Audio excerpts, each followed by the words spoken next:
우리 471쪽의 잡념입니다. 이 앞에 나왔던 이런 일들을 우리 기도하는 도중에 이러한 것들이 있다. 특히 지금 말은 안 했지만은 조용히 앉아서 귀신들이 와서 여러 가지로 우리의 성품에 따라서 내 능력에 따라서 돌아다니는 귀신이 와서 보고 해방하는, 어떤 경우는 쭈벅쭈벅 걸어 다니기도 하고, 어떤 경우 와서 노래도 하고, 어떤 경우 창문을 막 두드리기도 하고, 막 바람이 태풍 부는 같이 바람이 막 창문을 막 흔들리기도 해요. 멀쩡한 뒤에서도 막 소리가 요란한 소리가 나고 그러거든. 주여 감사합니다.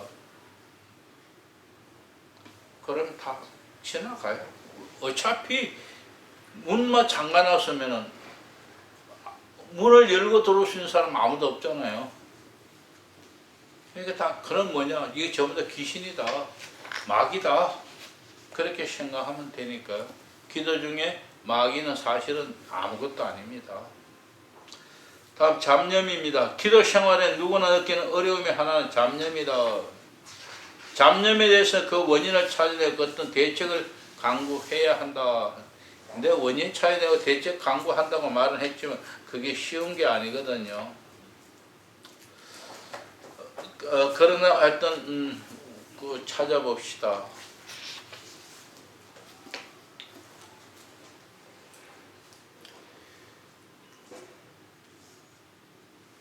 잡념의 원인과 대책 471조 첫째는 기도의 준비가 부족하다. 기도 준비가 부족하다. 저 기도할 막 일하다가 와서 앉아서 혹은 이렇게 기도한다면은 기도가 잘 안 되죠. 우선 내 환경 여건이 그럴 때 어떻게 하느냐, 잠깐 물 한 컵 마시고 혹은 호흡을 가다듬고 이렇게 한 2, 3분, 한 5분 이렇게 마음을 편안하게 만들어서 기도할 수 있는 여건을, 환경을 내 스스로 만들어야 해요. 그리고 난 후에 조용히 침묵하고 기도 들어가면 됩니다. 여기에 대해서 상세히 설명을 안 했습니다만 상세히 원하면 다시 5장으로 가보십시오. 5장으로 가면은 기도의 준비에 대해서 쭉 많이 설명하고 있으니까 보시고요. 한마디로 생각, 기도 준비는 뭐냐? 조용히 마음을 차분하게 정돈하고 앉는 것입니다. 다음에 마음의 불안과 죄책감. 마음이 불안하면은 사실은 마음이 편안해야만 하나님이 임재하고 하나님과 대화가 이루어질 수 있는데, 마음이 불안하면 하나님하고 접근할 수가 없는 상황이에요. 마음의 평소에 정서적 안정과 심리적 균형을 유지하지 못하면 기도에 전념하기가 어렵다. 그래서 5줄 정도 더 6줄 내려가면 기도의 가장 큰 원수는 죄이며 죄책감은 주님과의 친교인 기도를 거의 불가능하게 한다. 기도의 큰 원인은 죄. 그래서 죄 짓지 말아야. 그래서 뭐냐? 기도할 때 먼저 하는 것이 회개부터 먼저 해라 하는 이유가 그겁니다. 회개하지 않으면 기도가 안 된다는 거죠. 다음에 인격적 친교의 의식 부족이다. 하나님과 인격적 친교. 저 하나님은 영이시지만은 영이시 인격적인 하나님이다 하는 걸 알고 하나님과 교제해야 한다. 기도할 때 주님의 현존과 그분의 친교의 의식이 선명하지 못하면 분심이 들기 쉽다. 이건 뭐지? 왜 하나님 내게 임재하는 게 안 보이지? 느끼지도 않지? 그럼 이건 뭐야? 이렇게 자꾸 잡념이 생기기 시작한다는 거예요. 넉 줄 더 내려가면 대화의 내용은 반드시 기도문의 내용과 묵상, 주제가 아니라도 그때 자기가 느끼고 마음에서 우러나는 내용을 그대로 말씀드리면 된다. 우리 기도 제목은 사실은 그 메모를 다 해놔놓으면 빠지지 않고 할 수 있고, 그렇지 않아도 마음속에 자기 기도 제목이 있으면은 그거 하나님 앞에 대화하면 돼요. 나는 이런 고민을 갖고 있습니다. 이거 어떻게 하면 좋겠습니까? 등 그렇게 기도에 잊어버리지 말고 육가 원칙에 의해서 한다 하는 생각을 하면은 물론 꼭 육가 원칙에 의해서 해야만 하나님이 대답하는 건 아니에요. 문제는 내가 기도를 빠뜨리지 않고 좀 자세히 말하려니까 그렇게 하는 것이 바람직스럽다는 뜻이지 뭐 법칙은 없는 거예요. 목사님, 저거요. 예. 청와대를 강화문 집회에 갔다 오고 예. 여러 가지 정보를 내가 알았던 거를 이제 이 기도 시간에 주님 앞에 아뢰했거든요. 예. 이제 목사님 대화하는 식으로 예. 다 아뢰고 난 다음에 그러고 나서 침묵을 하고 쭉 있는데 뭐가 들려오는가 하면은 하나님의 주권을 믿으라는 거라. 그게 내한테는 답이 왔었어요. 그럼 그렇게 믿고 편안히 계시면 되는 거예요. 내가 그걸 다 아뢰고 했더만 그렇게 말씀하시더라고요. 그래서 인격적인 하나님이기 때문에 내가 그 하나님 인격적으로 대우하고, 그리고 인격적인 접근을 해야지 하나님은 신이 하늘에 있는 신 등 다른 생각을 하면은 접근이 대화가 안 된다는 거죠. 다음에 신체적 지장 그 위에 석주로 올라가면 감각이나 지성에 의지할수록 잡념이 더 많이 생기고, 내면과 사랑에 의지할수록 잡념이 덜 생길 뿐만 아니라 기도의 참맛을 볼 수 있다. 그러니까 어떻게 해야 한다고요? 내면으로 들어가야 되고 하나님 사랑하는 마음으로 그분 앞에 조용히 나아가야 합니다.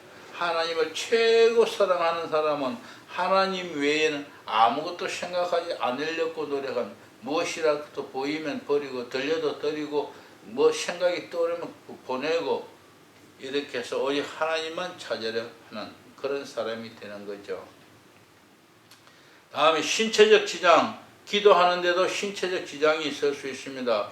신체 질병이나 고통이나 피로 등은 기도에 집중하는 것을 어렵게 한다. 특히 깊이 잠시만은 묵상, 관상을 어렵게 한다. 우리 여기서도 보이지 않습니까? 지금 우리 목사님 자세를 보십시오. 저 불편하니까 오래 책상에 앉았으면 좀 더 나은데 여기 바닥에 앉을 때 불편한 거예요. 마찬가지 기도할 때도 불편해요. 그럼 어떡하냐? 집에서 접이식 의자 같은 거 하나 놓고 앉아서 그렇게 하는 것도 좋아요. 경우에 따라서는. 우리 김수원 목사님 같은 경우에도 보면 기도하다 저 뒤에 가서 앉았거든요. 바로 자기의 불편한 신체를 알고 해결할 방법을 먼저 강구하는 것이 가장 지혜로운 겁니다. 두 줄 내려가면 그 병과 고통을 하나님께 봉헌하는 것이 가장 아름다운 기도가 된다. 이 말을 이해할 수 있겠습니까? 기도와 병을 하나님께 봉헌한다. 어떻게 봉헌하죠? 아뢰야 되는 거, 맡겨야 되는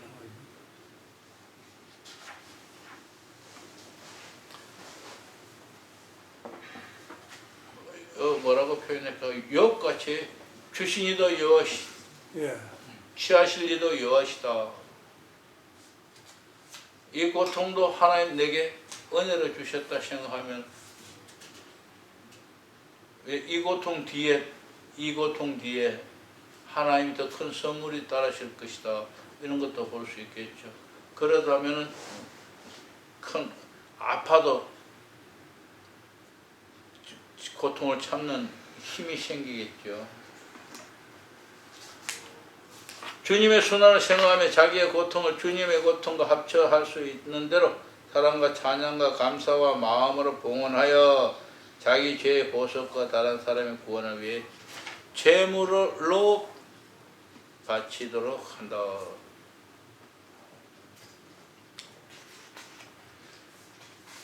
제물로 바친다 하니까 뭐 이거 오해하면 큰일이에요.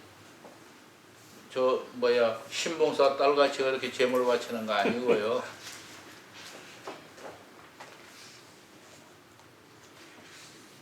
몸이 474쪽에 몸이 아프거나 필요할 경우 깊이 잠심하기 어려우므로 보다 가볍고 간단한 방법으로 기도와 묵상하는 것이 적절하다.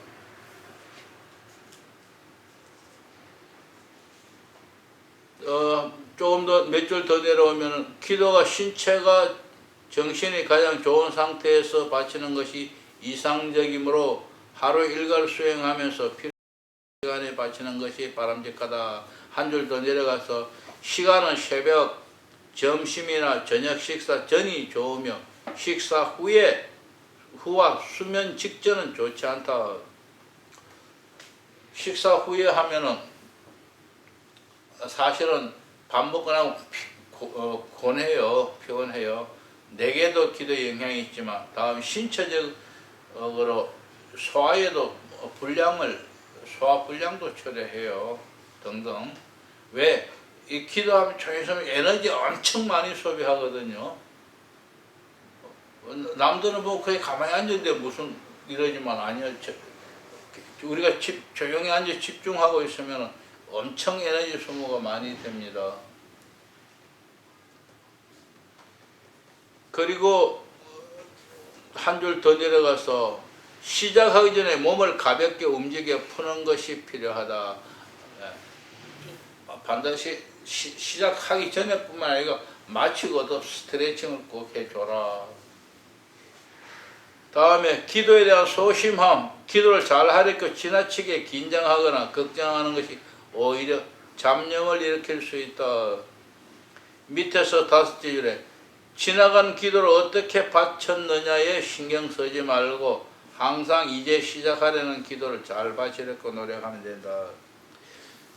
어제도 잡념에 내가 시달렸는데 오늘 또 그렇지 않을까 등 이런 염려하지 말고 어제는 어제고 오늘이고 그렇게 나아가면 된다. 다음 오른쪽에 475쪽 인간에게 나약함과 한계가 있다.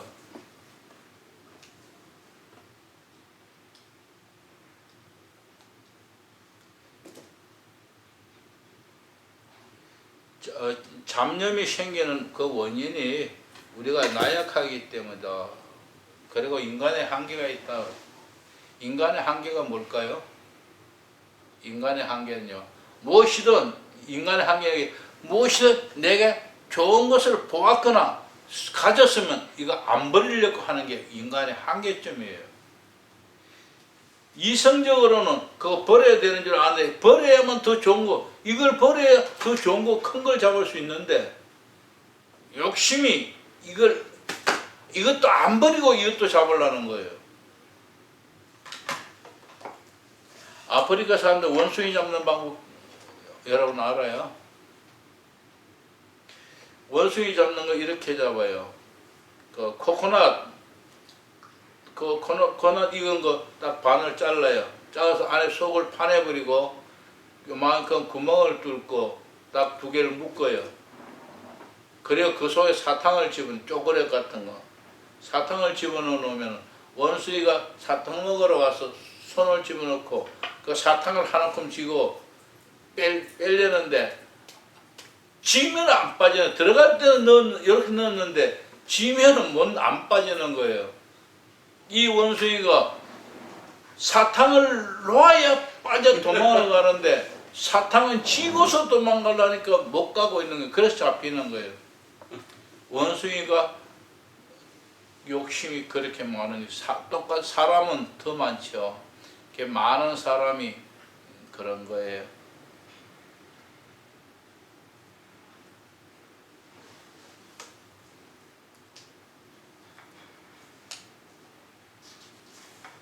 하나님의 시련,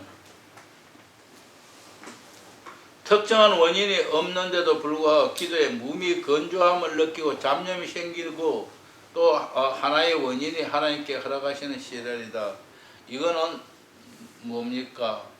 하나님이 우리를 더 업그레이드 시키기 위해서 이끌어가는 하나의 과정일 수도 있다. 몸이 건조하고 또 책들 같은 데 보면 사막이다라든가 내 마음의 사막이라든가 등 이런 표현이 다 몸이 건조하다는 뜻이죠.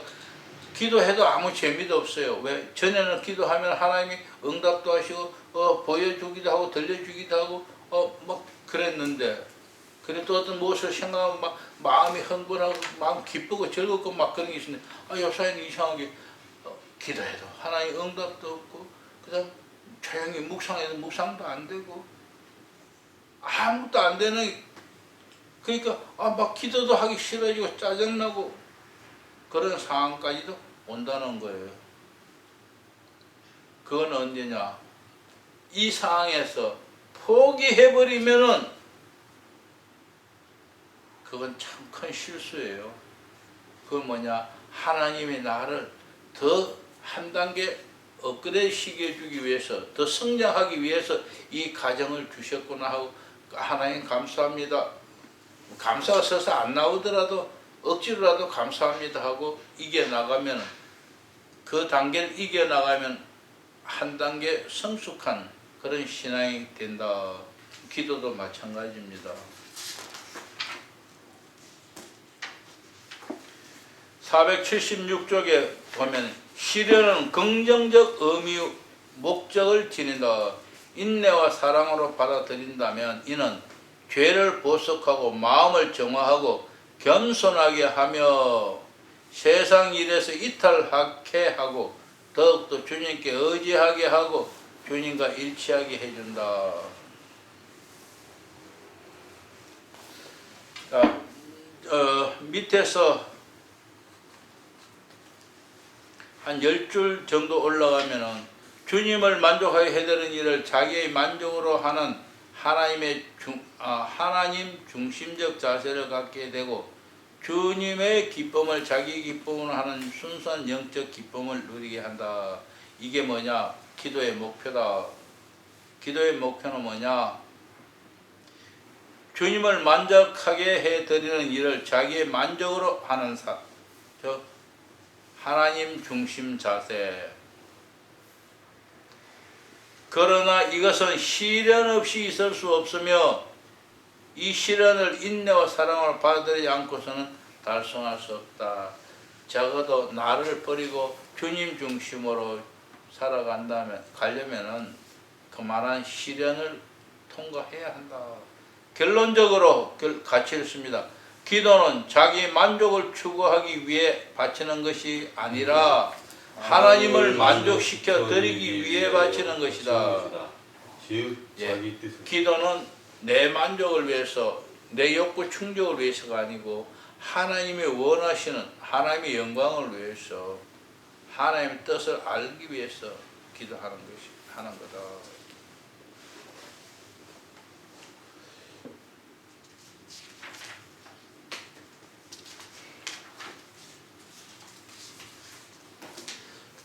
잡념의 원인은 그렇다 하고 다음에 이 일반적 대책이다. 477쪽입니다. 몇 가지 크게 제목을 한번 찾아보십시오. 마음의 평화와 안정을 유지한다. 내용 하나하나보다는 무슨 제목을 보는 것이 더 중요할 것 같습니다. 일반적으로 우리가 해야 잡념이 생길 때 대책은 뭐냐? 무엇보다도 마음의 평화와 마음의 안정을 유지해야 한다. 다음에는 기도에 집중하는 노력을 꾸준히 반복해야 한다. 왜 꾸준히 노력을 반복하면은 어느 때인가 습관적으로 조용히 침묵하며 분심에서 떠나는 그런 경우가 생깁니다. 그 다음에 세 번째로 볼 것은 잡념을 무시하고 기도의 내용에 보다 충실해라. 잡념을 무시해라. 왜? 그건 이미 우리가 이해해야 합니다. 이 기도하면은 마귀가 우리에게 잡념을 넣어주는구나. 기도 중에는 항상 잡념이 있구나. 그건 다른 의미로 내가 살아있다는 증거다. 사람이 살아있는 이상 기도하면은 잡념이 없을 수 없다. 그럼 어떻게 하느냐? 이것을 알므로써 내가 기도하면 잡념이 있을 거야. 그냥 그런 줄 알고 지나가면 돼요. 이 기도하면 잡념이 있을 거야. 그래, 잡념아, 니는 니대로 놀아. 나는 간다. 나는 하나님 앞으로 간다. 그리고 보다 감각적이고 구체적인 대상에 생각을 집중해라. 허리망텅하게 있으면은 더욱더 잡념이 생기고 잠이 오고 그렇다 이겁니다. 어느 한 곳에 집중해라. 그래서 저는 한 3m 정도, 3.5m 정도에 거기에 보고 그건 자세히 바르게 하는 겁니다. 그리고 거기에 이렇게 바른 자세에서 바르게 정면을 보고 앉아서라. 그런 뜻이에요. 그러나 어떤 사람은 코를 보고도, 어떤 사람은 얼굴 미간에, 또 어떤 사람은 가슴에, 배에, 등 어느 곳이든 목표를 삼고 바라보기도 합니다. 그렇게 함으로써 잡념을, 분심을 다 떨어뜨려버리고 한 곳에 생각하는. 예를 들어서 이겁니다. 원리는 간단한. 막 생각이 여러 가지 생각이 나요. 이런 거 저런 거 생각이 날 때 내가 딱 한 가지 잡고 요것만 딱 바라보면 어때죠? 나머지 생각 없어져 버려요. 왜? 한 생각밖에 안 나는 거예요. 바로 우리가 하나님 이래요. 많은 잡념이 있대. 잡념은 그냥 뒤로만 난 한 가지만 바라보는 거예요. 그러면 하나님 은혜로 요거 하나는 하나님이 해결해 주셔야 돼요. 그때 바로 무의식 속으로 들어가신다.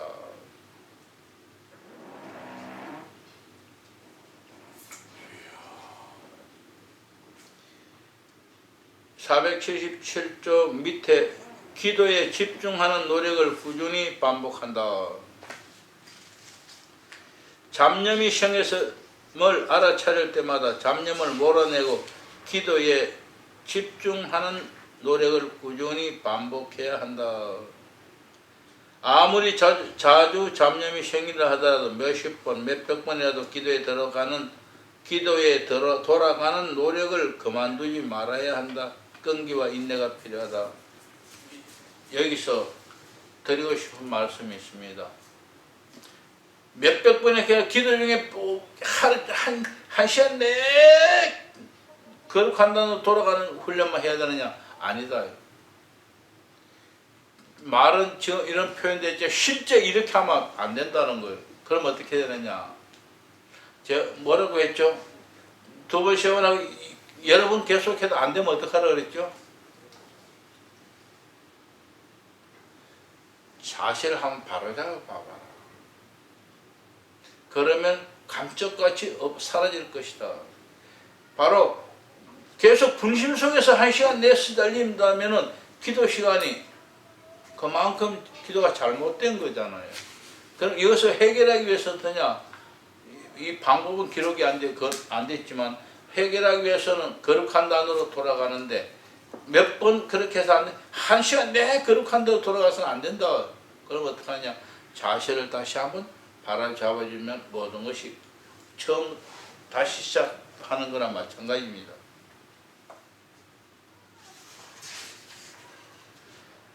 (478쪽에) 잡념을 무시하고 기도의 내용을 보다 흥미있게 한다. 잡념과 맞서서 직접 다투려고 하지 말아라.